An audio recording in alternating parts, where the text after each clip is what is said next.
adik-adik sekolah minggu yang ada di rumah. Apa kabarnya hari ini? Pastikan semuanya baik-baik saja, sehat-sehat saja. Oke? Baik, sebelum kita akan mendengarkan kebenaran firman Tuhan, mari kita terlebih dahulu berdoa. Lipat tangannya semuanya, kita bersatu di dalam doa. Tuhan, terima kasih untuk kesempatan pada pagi hari ini. Kami kembali bertemu secara online Tuhan. Kami percaya lewat pertemuan kami ini, anak-anak semua diberkati melalui kebenaran firman Tuhan yang akan kami sampaikan nantinya. Tuhan berkati kami semuanya, biarlah Roh Kudus-Mu bekerja di tengah-tengah kami. Dalam nama Tuhan Yesus kami sambut firman-Mu. Haleluya. Amin. Baik, adik-adik yang ada di rumah, Kak Rosti kali ini mau menceritakan tentang sesuatu yang namanya pohon. Nah, pohon ini adalah gambar dari Kakak Justice ya di kelas Kak Nike.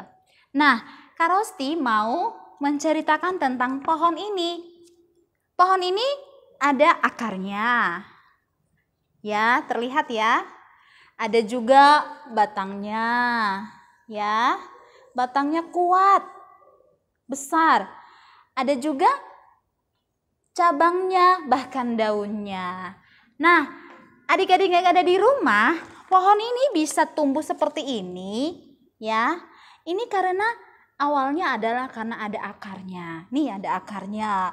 Siapa yang pernah lihat pohon? Ayo, pasti pernah lihat pohon kan di jalan atau di depan rumah juga pernah lihat pohon mangga, jambu, dan lain sebagainya. Nah, adik-adik di rumah, pohon ini bisa kuat seperti ini. Ada batang, daun-daun bisa tumbuh dengan subur. Itu sebenarnya karena ada akarnya. Nah, akarnya kuat. Mengambil sari-sari makanan dan akhirnya menyalurkannya ke batang dan daun dan pohon. Nah, adik-adik yang ada di rumah, kita juga harus kuat seperti pohon ini. Ya, harus kuat.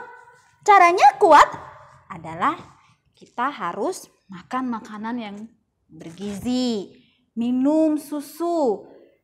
Kita bisa bertumbuh. Nah, pohon ini bisa tumbuh besar karena dia punya akar. Nah, adik-adik yang ada di rumah, kalau adik-adik makan, minum susu banyak, rajin istirahat, olahraga yang cukup, pasti bisa bertumbuh dengan baik. Coba contohnya dari bayi. Jalan bisa, pelan-pelan bisa ngomong. Wah, itu namanya pertumbuhan secara fisik adik-adik. Coba ya adik-adik kalau misalnya makan-makan, minum-minum, tapi gak tumbuh-tumbuh, gak besar-besar, gak gemuk-gemuk, bahkan kurus kecil terus gak pernah bertumbuh. Wah, menyeramkan yang adik-adik, itu bukan pertumbuhan namanya. Bertumbuh itu berarti bisa tinggi, bisa bertambah berat, bisa bertambah pinter. Nah, adik-adik, itu adalah pertumbuhan secara jasmani dan rohani. Nah, bagaimana dengan pertumbuhan secara jasmani? Nah, adik-adik yang ada di rumah, pertumbuhan secara jasmani, ya kita bisa besar, kita bisa kuat, kita bisa tinggi, gemuk. Tapi kita juga menjadi anak Tuhan harus bertumbuh bersama dengan Tuhan Yesus. Ya, namanya pertumbuhan secara rohani. Bertumbuh bersama Tuhan Yesus. Caranya gimana Kak Rosti? Bertumbuh bersama dengan Tuhan Yesus adalah punya akar seperti ini juga. Akarnya apa Kak Rosti?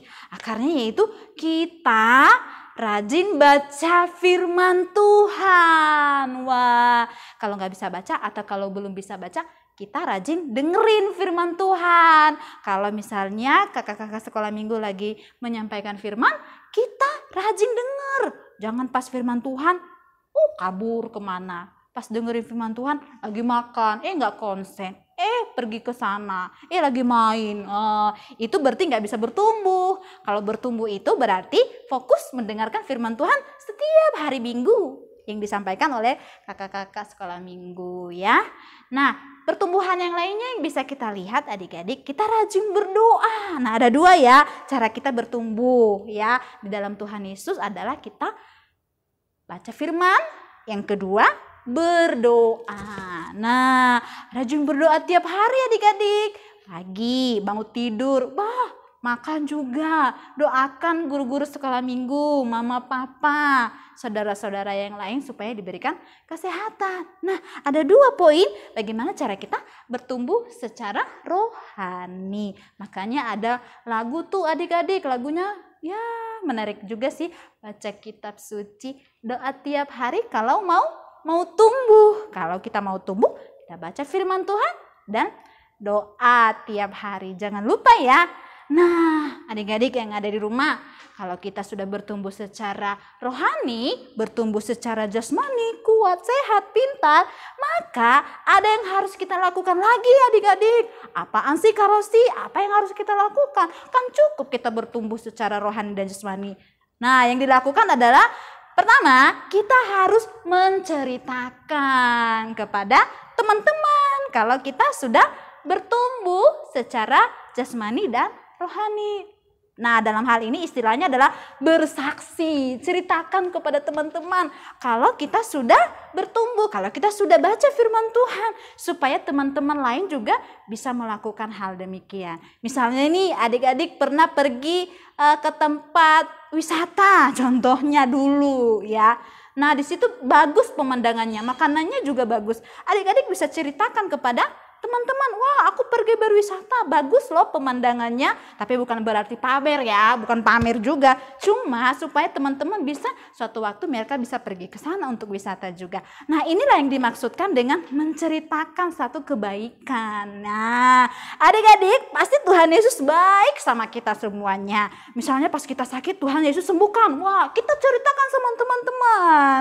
Aku sembuh karena Tuhan Yesus. Aku sembuh karena berdoa sama Tuhan Yesus. Itu namanya bersaksi. Nah, hal yang dilakukan yang kedua adalah adik-adik, kita juga harus melayani. Wah, melayani seperti apa sih Kak Rosti? Nah, melayani tidak mesti harus kita seperti Kak Rosti, tidak. Tapi melayani misalnya kita membantu teman yang membutuhkan ya. Seperti dulu pada zaman dulu ya, banyak orang-orang yang melayani pas pembukaan gereja mula-mula.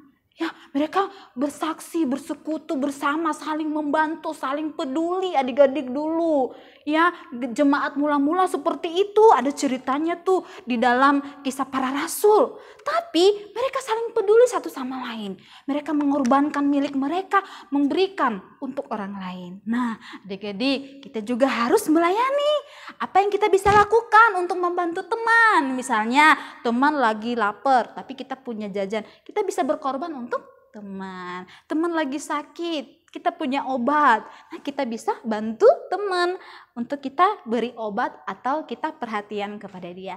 Inilah yang dimaksudkan adik-adik, kita sehat jasmani, kuat, pintar, besar, tinggi, dan kita juga sehat secara rohani. Kita bertumbuh di dalam firman Tuhan, kita berdoa setiap hari. Akhirnya kita pun melakukan bercerita kepada teman, bersaksi atas kebaikan Tuhan Yesus, atas apa yang sudah Tuhan lakukan. Dan yang kedua adalah kita melayani teman yang membutuhkan, melayani papa mama yang ada di rumah ya. Misalnya mama butuh apa, kita ambilkan ya. Kita jangan bantah-bantahan. Itu saja cerita sekolah minggu pada pagi hari ini adik-adik. Mari kita berdoa semuanya. Tuhan, terima kasih untuk kesempatan pada pagi hari ini. Kami boleh mendengar firman Tuhan. Kiranya firman-Mu menjadi kekuatan yang baru dalam hidup kami. Anak-anak yang ada di rumah, Tuhan berikan kekuatan dan kesehatan untuk kami senantiasa melakukan yang terbaik seturut dan kehendak-Mu. Terima kasih Bapak, berkati firman-Mu dalam nama Tuhan Yesus. Haleluya. Amin. Dan sampai ketemu. Tuhan Yesus memberkati.